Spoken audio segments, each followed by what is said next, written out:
Coming up on Commodore News, we'll take a look at DECA and FBLA programs here at Maury.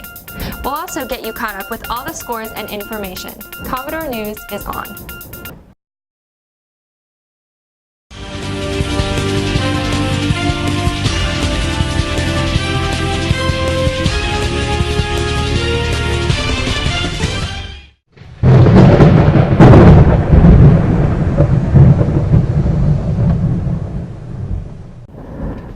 Welcome to Commodore News for the first Thursday in May. I'm Keaton Brown. This has been a busy and successful week for Commodore teams. The boys and girls tennis team scored 9-0 wins over Churchland. Maya Bird and Zeta McMorris remain unbeaten in singles play. The baseball team cruised to a 10-0 victory over Norcom as Dalton Barham pitched a one-hitter, striking out 11. Gabe Mendoza and Vincent Barbosha had 2 hits apiece. In softball, Allie McGoffney struck out 7, and Samantha Wilcox and Alexia Diggs hit home runs to pace the Commodores. Yesterday, the girls' tennis team continued their excellent play with a 7-2 victory over Indian River. In soccer, the boys and girls teams scored an impressive shutout wins over rival Granby. The girls won 2-0 behind Malia Mariano's 2 goals, while the boys cruised to a 5-0 victory. The girls lacrosse team defeated Grafton 16-3. Finally, a big shout out goes to the JV baseball team for their 11-7 victory over Norfolk Academy. Now here's Marche Bird in the control room with what's coming up on the athletic schedule. Thanks, Keaton. Today the boys and girls tennis teams look to extend their unbeaten records in the Eastern District against Norview. The girls play at Norview while the boys are at home. Matches start at 3:30. The softball team hosts Princess Anne. The game begins at 5 p.m. The girls lacrosse team plays First Colonial at Norfolk Christian. Game time is 6.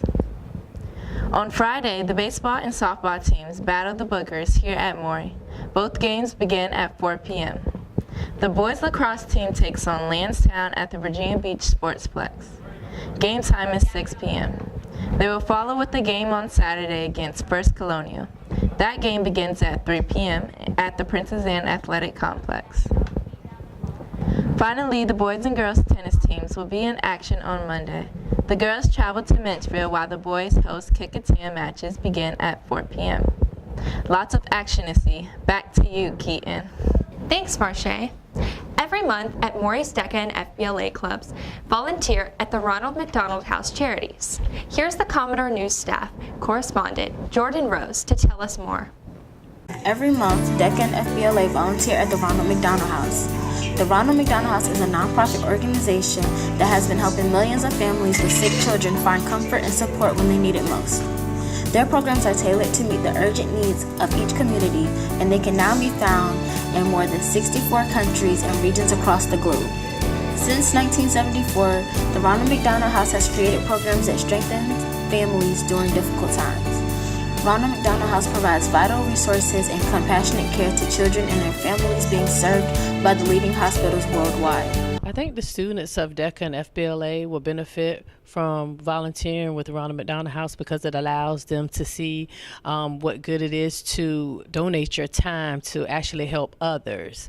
And they got to see how the people live there, and it's so many different families that have children that are sick that's going to the CHKD. So allowing the students to prepare meals for them, give them something else that they don't have to worry about. The stress of having a family member in the hospital is enough, and try to figure out what you're going to eat and how you're going to pay for these meals. That just relieve some of the stress that the families would have to deal with. And also it allows the students to have experiencing and creating these type of events. The students had to call the Ronald McDonald House, decide what meals we want to prepare, how much we needed. So it allows them to have that experience of preparing these type of events, and maybe later on in life they will want to coordinate an event where they service and help people in need. Here's resident assistant Cindy Creed to tell us a little bit more about the Ronald McDonald House. Well, this house has been here in Norfolk since 1981, and it was established with the Ronald McDonald Charities Foundation through Ronald McDonald Corporation, and with local gifts from businesses and individuals. Can you tell us about the individuals that stay here and the families that stay here? Oh gosh, all different stories. We've had families that had an accident on their way to their vacation and stayed here for almost a month because one or both of the children were injured and had to be at King's Daughters Hospital. There are moms and dads that have premature babies or babies with a little bit of a problem somehow medically that needs to be repaired, and they need to be close to their children. Often at the very beginning they can stay at the hospital in a room if there's one available, but we work with the hospital because they need to rotate folks out for those with the most critically and most recently injured or sick children. And if they stay here, they're only 2.5 blocks away.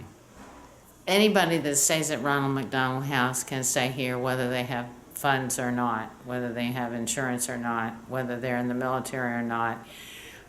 Some sources pay a little bit toward their room, others don't, and no one has ever turned away from Ronald McDonald House because they don't have money. This is to help them while their child is sick, and that's our first priority.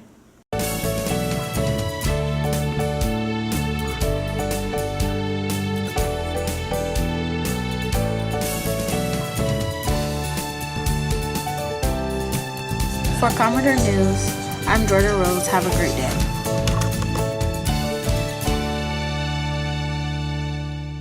Thanks, Marche. Now here's what's happening at MHS.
That's Commodore News for Thursday. We'll see you again on Monday. Have a great weekend.